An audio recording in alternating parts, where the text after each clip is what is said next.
You feel it before you see it. A frantic, rhythmic drumming beneath the thin, translucent skin of your lower eyelid.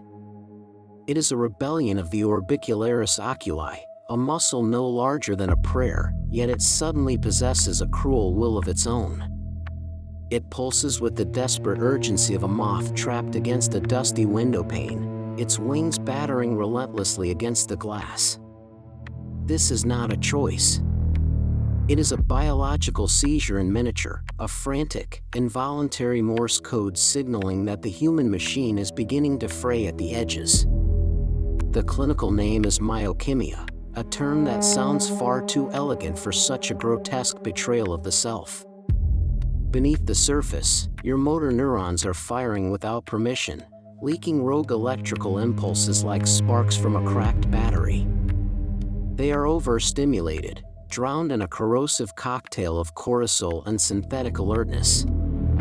Your morning coffee was not fuel, it was a whip. Now, the nerves are screaming under the lash of exhaustion, twitching in a rhythm you cannot silence through sheer force of will. In the heavy silence of a midnight study or the cold, antiseptic glare of a fluorescent office, this tremor is a haunting reminder. You are a biological clock wound far too tight. The eyelid, designed to shield the soul's windows, becomes a shutter clicking erratically out of sync with time. It is the first visible crack in the porcelain mask of your composure. It is the body's way of whispering a truth the mind refuses to acknowledge. The coil is under too much tension.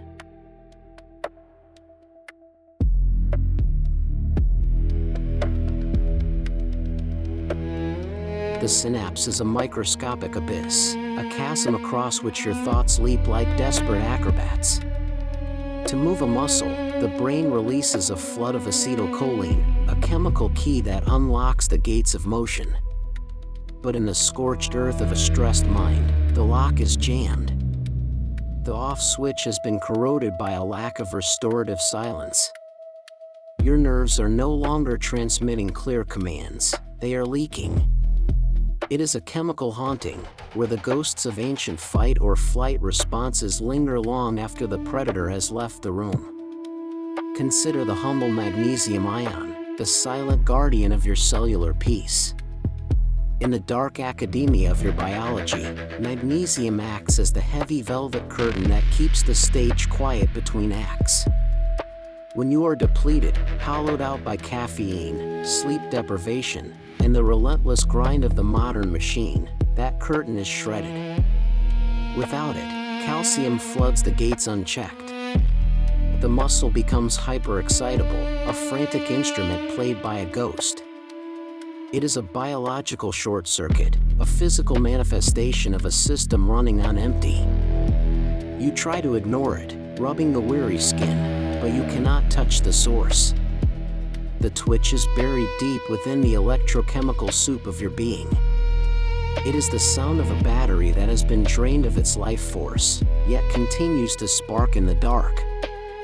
Your body is trying to tell you that the electrolyte balance, the very brine of your internal ocean, has turned bitter and thin. The twitch is not just an annoyance, it is the smell of burnt ozone in the cockpit of your consciousness.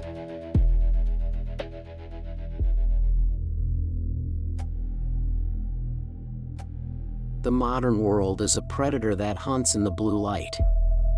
Your eyes, evolved for the soft twilight of the savannah, are now trapped in a relentless strobe of pixels. The ciliary muscles, those delicate, microscopic archers responsible for your focus, are weary soldiers in a war of infinite scrolling. They are forced to stare into the artificial sun of the smartphone, their fibers twitching in the cold, binary wind of information.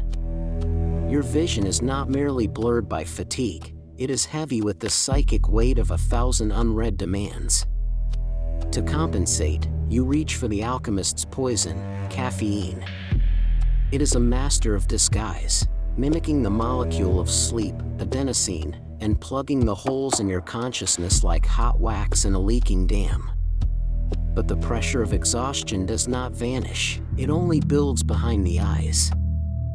You are a biological engine being redlined, the internal gears grinding against one another until they throw sparks of rogue electricity. The twitch is the sound of that friction, a physical protest against the systematic denial of the dark. True darkness has become a luxury we can no longer afford.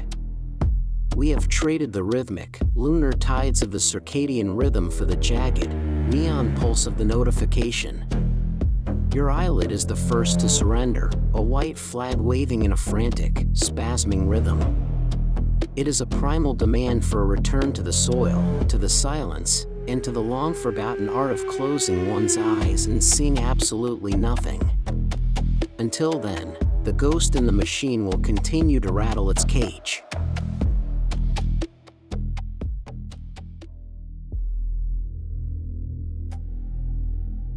Your body is a haunted house, and the twitch is a floorboard creaking under the weight of an invisible guest.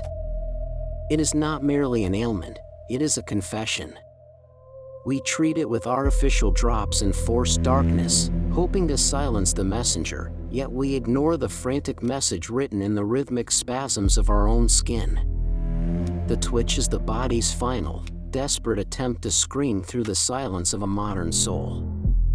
It is the friction of a life lived at a velocity the human frame was never meant to endure. The true horror, however, lies in the silence that follows the storm. What happens when the twitch stops? Not because you have found a sanctuary of peace, but because the nerve has finally burned out, leaving a hollow, unmoving mask where a living face once was. We are biological marionettes, and the strings are fraying under the tension of 1,000 unseen anxieties. When your eyelid dances, it is perhaps the only part of you still fighting against the crushing inertia of the digital void. It is a spark of life in a dying ember. If you feel the tremor, be grateful. It means the machine has not yet fully surrendered to the cold. To preserve the archives of our shared decay, consider subscribing to this channel and liking this entry. It ensures the signal remains clear amidst the static of existence. Rest your eyes, if the world allows it. Seek the shadows. Welcome to the Mortal Coil.